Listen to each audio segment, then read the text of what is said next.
एक सेकंड बोलो. Biggest palace of India is the Palace of Mysore, which is in the south part of India. Okay.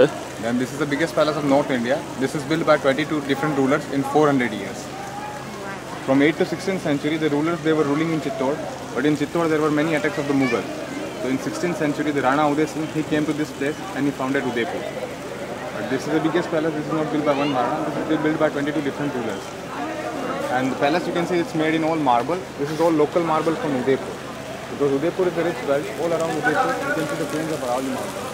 These Aravalli Mountains, these are natural defense of Udaipur as well as these are rich for minerals and mines. In Udaipur we have a lot of silver, a lot of zinc, copper, rock phosphate and a lot of marble. From here we export marble, silver, zinc. Here, from the starting the Udaipur is a rich estate, not like the other places.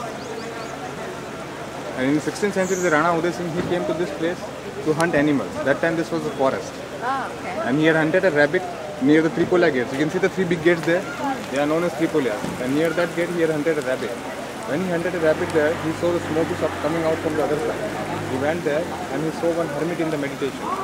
And that hermit suggested to Rana Uday Singh that if we are going to build a palace here, nobody is going to conquer this palace.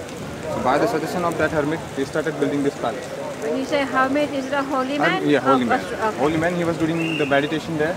And the Rana Uday Singh, he was suggested by that holy man. Yeah. Okay. So you'll be long-lived king for that long time. Yeah. Ruler. And before independence, there were 22 states in Rajasthan. Only the Udaipur is the one which was never conquered by the Mughals. The Mughals they tried many times, but they were failed. And from here you can see the coat of arms of Udaipur. One side you can see the tribal person. He was the commander of the army of Mewar. Before this region was known as Mewar. And the capital of Mewar was Chittor from 8th to 16th century. After 16th century, the Udaipur. From 16th century to 20th century.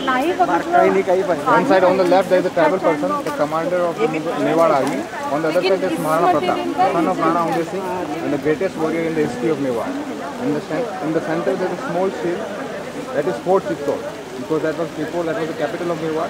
And on the top you can see that the sun god, because all the rulers of Udaipur they belong to the sun dynasty. It is there, huh? In India they are